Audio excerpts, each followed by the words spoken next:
we have with us Ahmad Raza, and I met Ahmad Raza not in person, but in the virtual world while working in the Palestinian space, while I'm doing the anti-genocide work. I have that's how I met Ahmad Raza, and also I invited him to be a contributor on my Palestine space. He's also a contributor there. So so we are going to today find out what makes Ahmad who he is, and kind of learn about him. So Ahmad, my first question to you is: tell us, who is Ahmad Raza? Where were you raised up? What were the main events or people that shaped you? So just kind of give us a sense about who you are, inshallah. Bismillahirrahmanirrahim. Thank you, Doctor, and salam to anybody who ever will listen our message. This is Ahmad Raza from Pakistan, and I was born in a village. Did my education in the initial education in the village side, and then intermediate from Lahore, the well-known big city in Pakistan, Islamic College Civil Lines, Lahore. And after I did my electrical engineering from ComSat Swakent in 2015.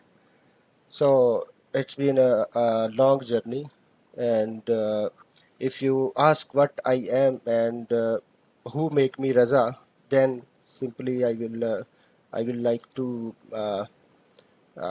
there are no specific words to define some person, but I am here and I want to add value to the world and I want to do the good. So while you were, growing up in Pakistan, there must have been like events that shaped you, or maybe your parents, or something happening around you that made you who you are. Mashallah, you are so, such a dedicated person. So I kind of want to know if there's any event or people that shaped who you are. Yeah, in early days of my schoolhood, when I was studying in the school, that was school ran by an Islamic scholar of our area. So initially, I studied this one book called Talimul Islam. Talimul Islam, there was a certain 20 minutes period daily at the end of the day, along with other subject, math, physics, chemistry, whatever the subjects were. We used to study this Talimul Islam.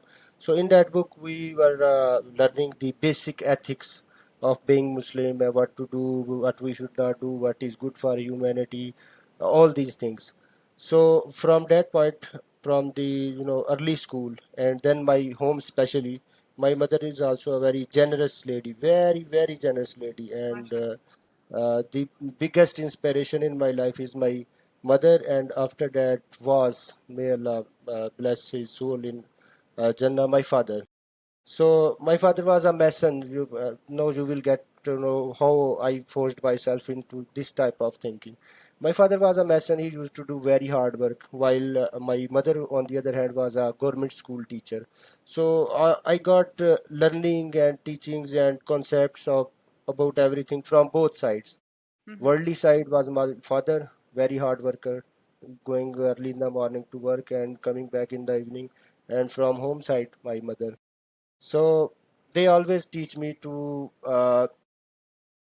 have patience, to believe in Almighty Allah, and they always appreciate it to do good. You know, if my father received any complaint for me from anyone, I was answerable to those complaints, and that was very tough time for me most of the time, because there is was a fear factor as well, and there was respect factor and all these things. So yeah, it's my home that initially inspired me to become whatever I am today.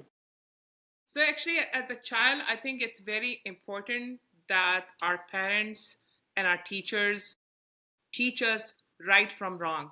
It's a very important concept, and I think that is what is we see missing in what's happening in the Holy Land. That there is that army, that organization, they do not have a concept of right versus wrong. So that is why you see them doing all these excesses and not feeling a thing. So your training as a child, where even a small, a wrong deed could earn you a scolding from your dad, that was what was defining you. So yeah, that is Yeah, really, I was held accountable yeah. for whatever action I was doing. If it was good, they used to appreciate me. If I achieve something in school, they used to give me gifts and they love me and they appreciate. This type of relation. But Mashallah. important thing is my mother was a teacher, so she never skipped a single chance to infuse inside us the knowledge, the Hmm. goodwill, the best wishes, and this type of thing. Because I observed that most of the parents these days don't care. They send the children school and they think that that's it. The teachers will teach our child whatever is required to live in this world. This Hmm. is from where the problem starts. Hmm. Yeah. And the parenting is kind of left to the teachers, and then also the parents don't have a lot of time for the kids. That's what I observed also. If you see, like, with this era of phones, uh, kids are growing up on phones. So actually the parents are on phones and the kids are on phones, so the parents do not have those opportunities to teach that right versus wrong to their children. So that's very important. So should I call you Ahmed or Raza? How do you, which name do you go by? Uh, any name you would like to, Okay. that So is easy generally for people you call to you call. Ahmed or Raza. Both names are famous. Okay, Half okay, of the people call Ahmad, half of the people Raza. okay, But okay, Raza is easier to pronounce, so you can call me Raza. okay. So Raza, you said so you were educated in Pakistan, but right now you are in Saudi Arabia. So what do you do in Saudi Arabia? Yes, ma'am, I am working as an environmental officer in an Aramco project inside Kingdom of Saudi Arabia, and it's been 3 years I am here. I went in Pakistan two, three times on vacations, and Hmm. that's it. So what do you do exactly do in your work? Yeah, whenever there is a construction site, the construction sites generate lots of waste. So we have to make sure that the construction activities are not affecting our environment and we are managing the resources very efficiently. The energy, the electricity, water, cement, petrol, diesel, and these all these usage of these things is not affecting our environment. So for this one, the kingdom has their own rules, and because I am at Aramco project, Aramco have their own standards, rules, and regulations. So we ensure at site in our daily day-to-day activities that everything is in line and in compliance with whatever kingdom wants, and that's it. Okay, okay, mashallah. So now I would like to know you when and how did you start your activism regarding Palestine? When did you start? Like, what was your first experience with Zionism? When did you really find out about what Zionism was doing? And when did you get so passionately involved? And at the same time, are there other events that shape you? Other events, let's say in Pakistan, where you saw injustice happening against someone and you got involved? I would like to know about that too. Actually, in fact, if that those are the starting blocks, I would like to know about those before. Yeah, that's a good question, doctor. For this answering this one, I will go back in my university time. When I got admission in my university, and like every other university, there were good teachers, there were bad teachers. So I will tell you an incident. There was a teacher, I would not take his name. He used to come in the class, waste our time, sit, gossip, chill, and went away. So most of the students are very happy. But at the same time, he was expecting the respect from the students that these are my students, they are supposed to respect me, even though I am not teaching them, I am wasting them. So from the very, I told you from the home, I was a little bit resistant type of person. So I did not accepted that person as a teacher. So I started skipping his classes, and he used to call my friends. He called me, why you are not coming into classes? I told him the exact reason, because and he laughed. He did not care. But at the end of the day, because I was skipping classes, I did not accept it. He want to pass all the students because he did not teach anybody. So at the end of the semester system, it's a 6 months class, no? His intentions was that, oh, we will take full time fun, and at the end of semester I will pass all students without any skill or any teaching or any learning. But I did not appear in the exams. So there was a boom in full university. Oh, this guy is insane. What he is doing? But I want to send a message that I don't care if you are wasting my time and you are a teacher and you are doing this and that. I don't care. So it was very difficult for me because my financials are not that good that I can afford another semester, but I afforded it just because my heart was not satisfied.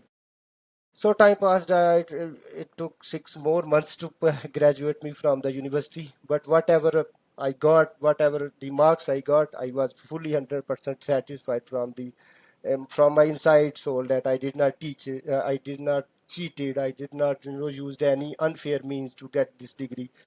So sooner I graduated, I immediately got an IT job in Pakistan. So meanwhile, I was thinking about social issues, why every Muslim student, why every student is taking things easy, why they are not serious about life, why I am in this world, what I am doing, what should I do big in life, what can I add in the world. All these questions were with me whole in this process. Then there is a certain personality I would like to mention, Mr. Qasim Ali Shah. Maybe you heard his name also, respectable Mr. Qasim Ali Shah. He is a very famous motivational speaker in Pakistan. I read one of his books, Apni Talash, that uh, I don't know, I forget the translation in English. Apni Talash, that book I studied, and In find of yourself, right? Like finding yes, yes, yourself. yes, yes. Finding yourself, and that one pushed my limits to do more work. While I was doing IT work, I used to sit in the on the signals in Lahore. I did the job in Lahore for 3 years, and I used to find the students who are begging for some money or begging for food. I used to catch them. I used to follow their homes. I used to A person who is injured. injured persons, or on the this type of homeless people and these type of people, and I used to follow because the job was very good and I was getting handsome money, so I was participating, I was doing things next and next and next. Then this PTI and Nawaz Sharif problem started and our IT company got bankruptcy, so our clients went to India and I got jobless. And because I was in a family where we have to work for running our families, so within 5 6 months of joblessness, I got a chance in working for in a welfare NGO in my hometown, Tehsil Zafarwal, district Narwal. So there is a very famous dealer of all Asia, not only Pakistan or India, full Asia, the fertilizer dealer, the All for Pakistan Fertilizer Dealer Association. Those guys are so much rich and they make a welfare NGO in the name of their parents to do some good in the society. So I got very good chance. They were working on education sector, so they adopted 3 4 5 schools of government and used to hire teachers, put there, give them salaries and all this stuff. So I was this chance gave me very good chance to see the uneducated people, educated people, and elite class at the same time. That what they think, what are their priorities, and what is uh, how they are interlinked. All these things give me more than enough knowledge to understand the system. So it was my second year in that NGO that my father suddenly got sick, and he has a liver cancer, and he died in within that time of 10 days. We have enough money to operate everything, transplant.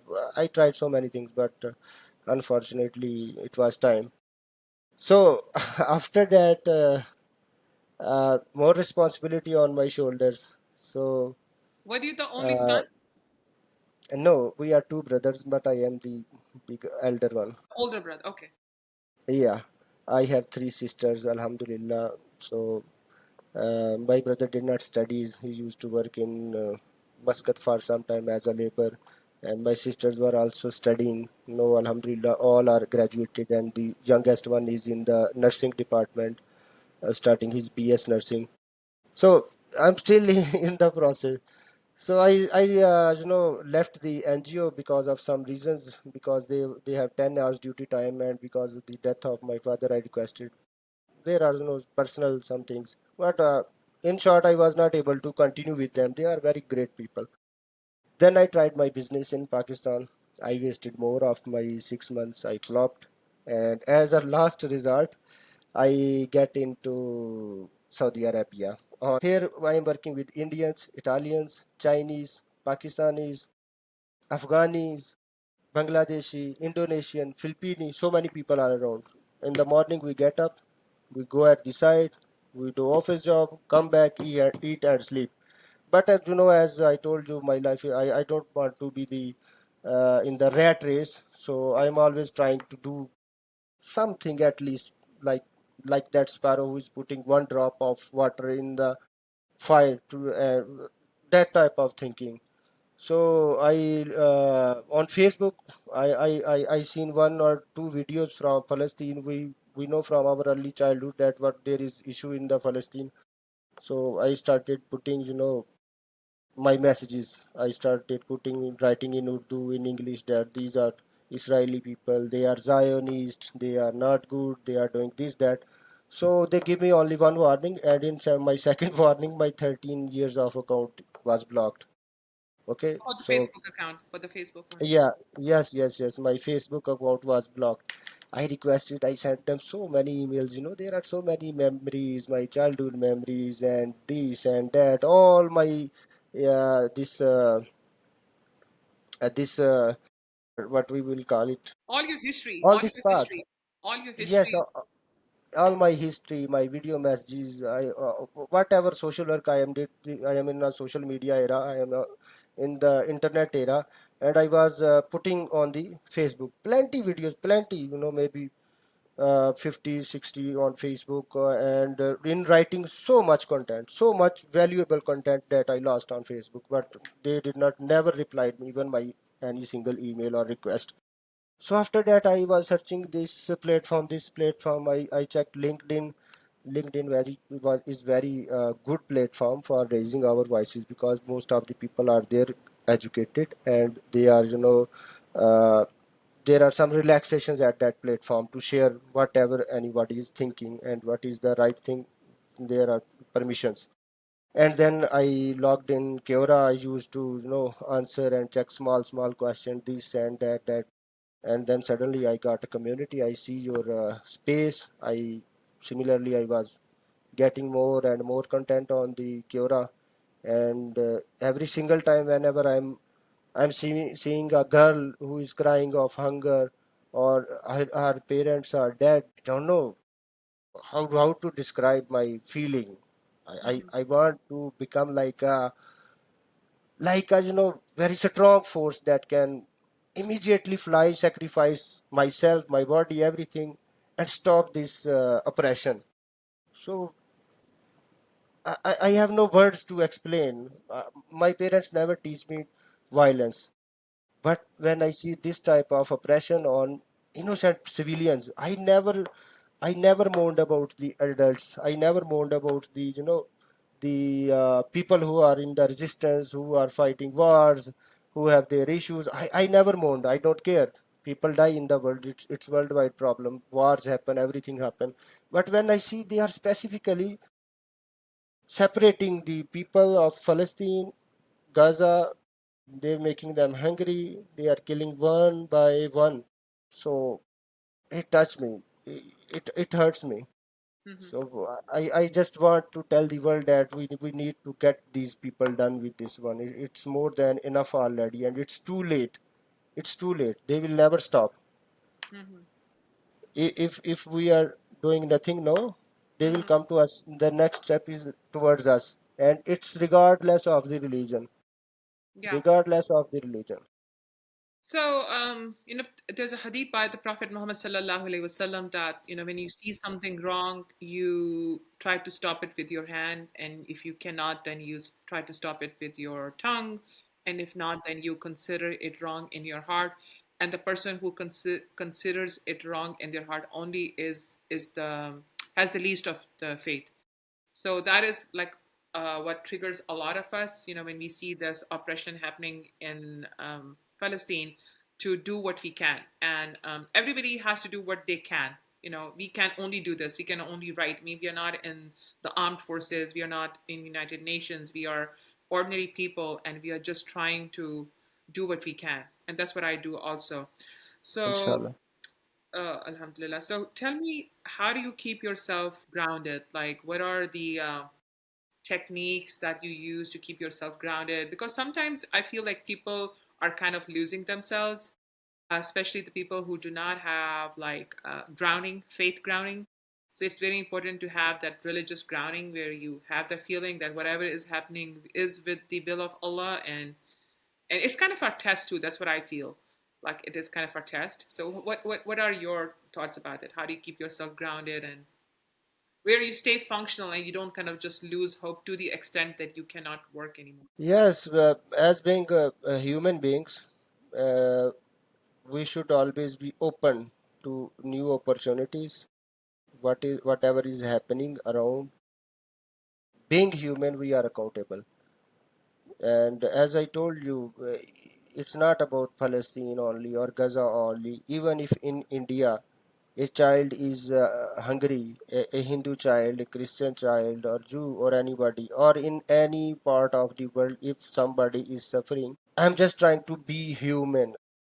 I feel their pain, and it always pushes me. In the morning, it's break time, everybody is laughing and eating, and meantime, I'm thinking, oh, what's going on with the children of Palestine? Are they okay? Did the war stop? Are they eating today?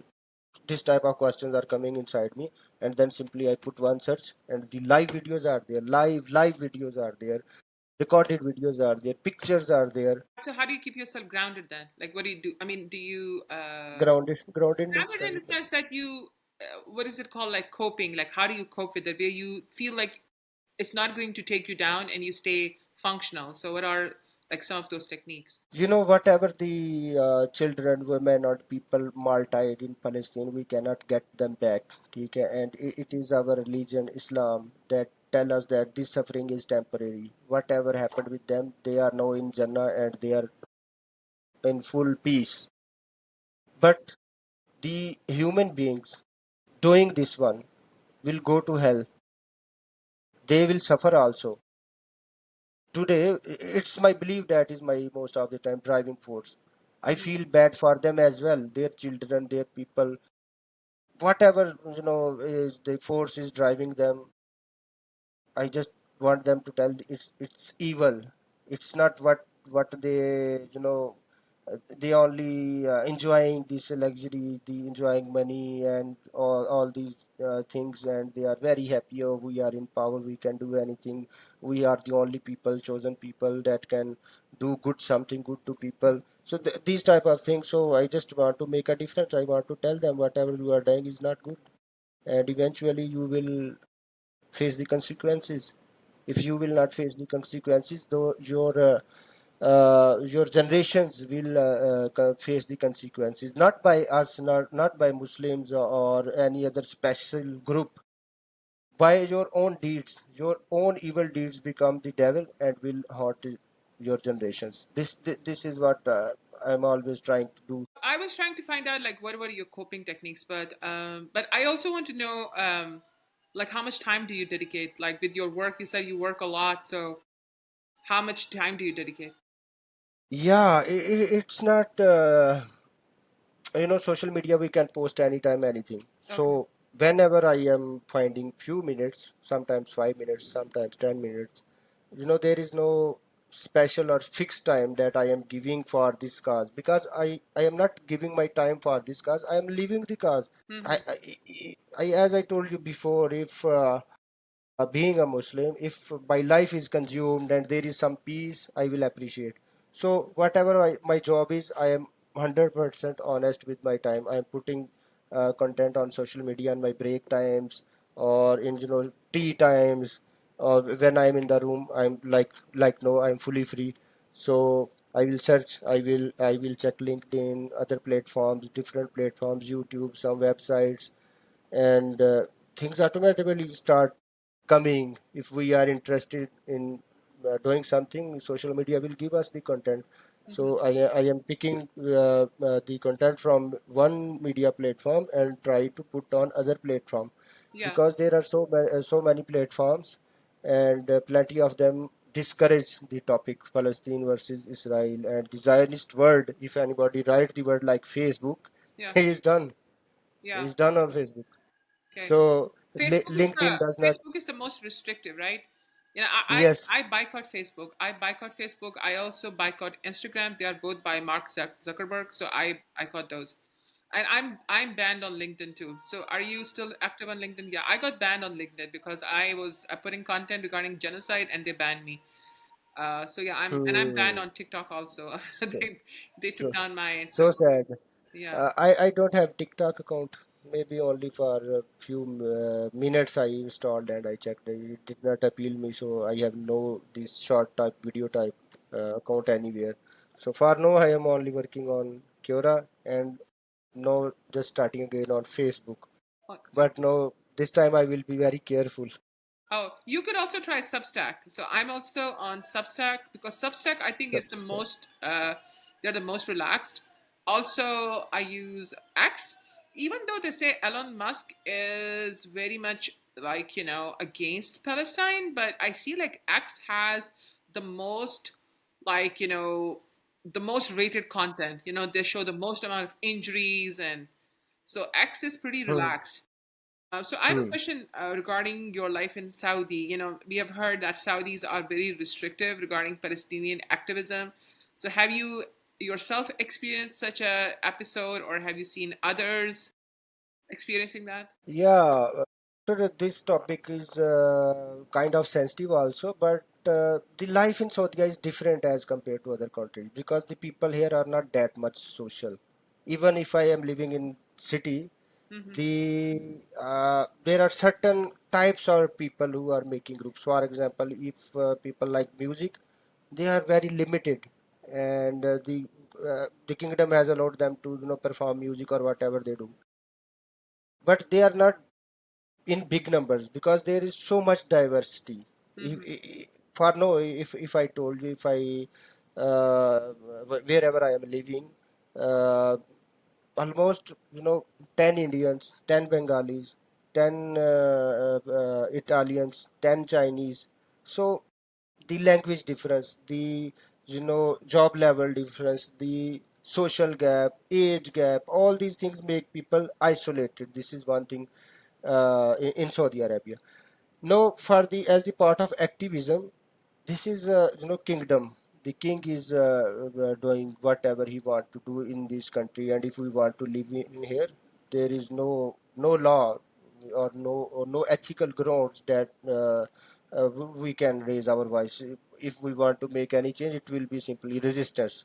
So even in democratic countries and democracy, you see how the world is treating the resistance or whoever is raising the voice regarding Palestine. So in this country, I don't know, because there are no rallies here, no banners here, and also the people who are speaking online are very few. But for me, I speak in office with my colleagues.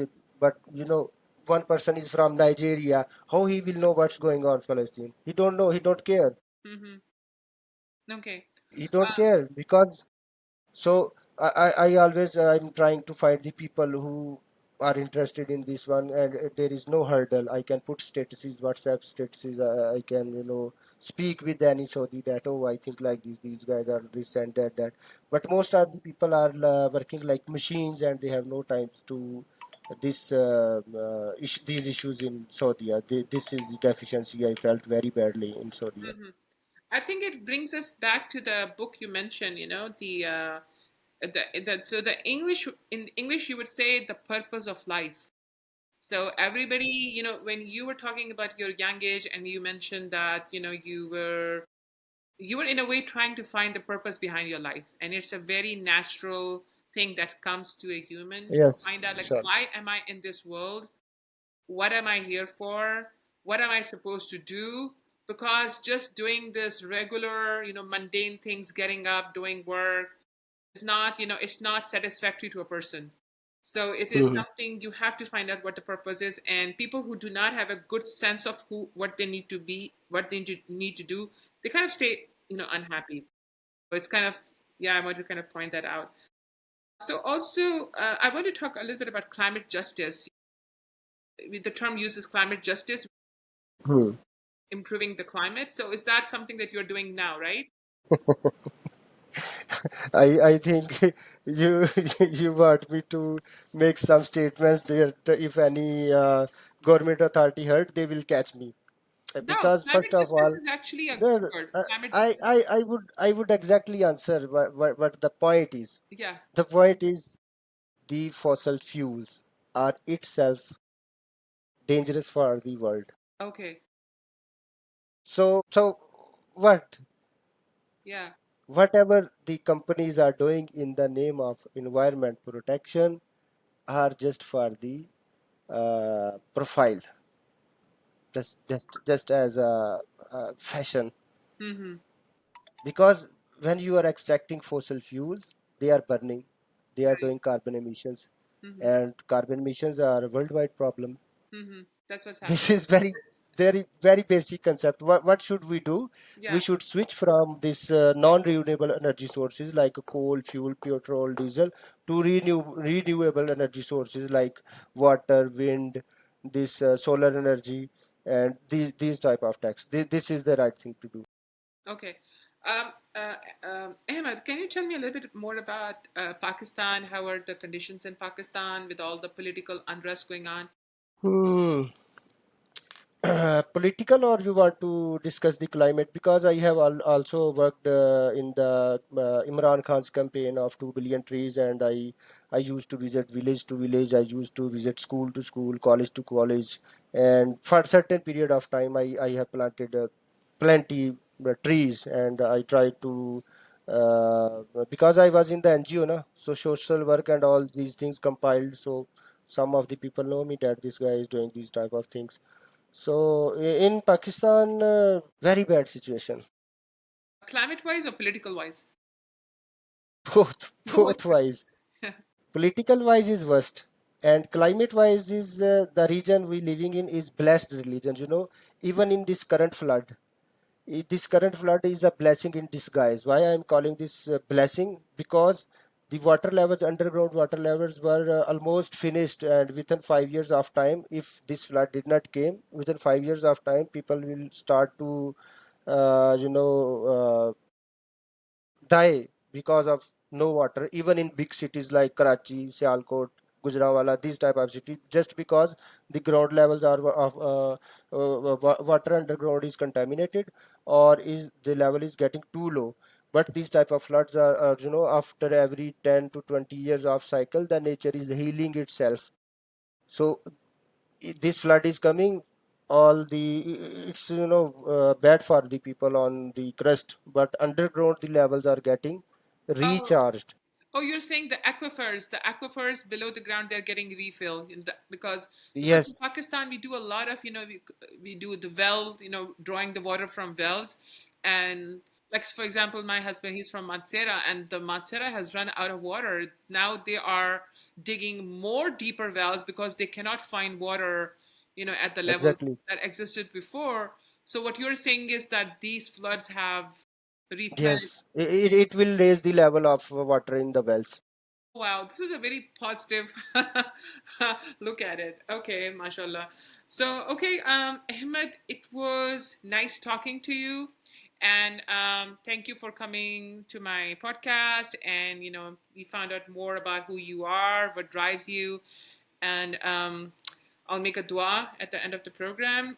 May Allah bring peace and justice to Palestine, and may Allah Ameen. accept the efforts that you, I, all these good people are putting towards solving the situation in Palestine. May Allah accept our efforts, and may Allah improve the situation in Palestine, and may Allah bless the people of Palestine, and may Allah prevent their land to be stolen by Ameen. anyone, and may Allah make it the best in Palestine. Ameen summa ameen.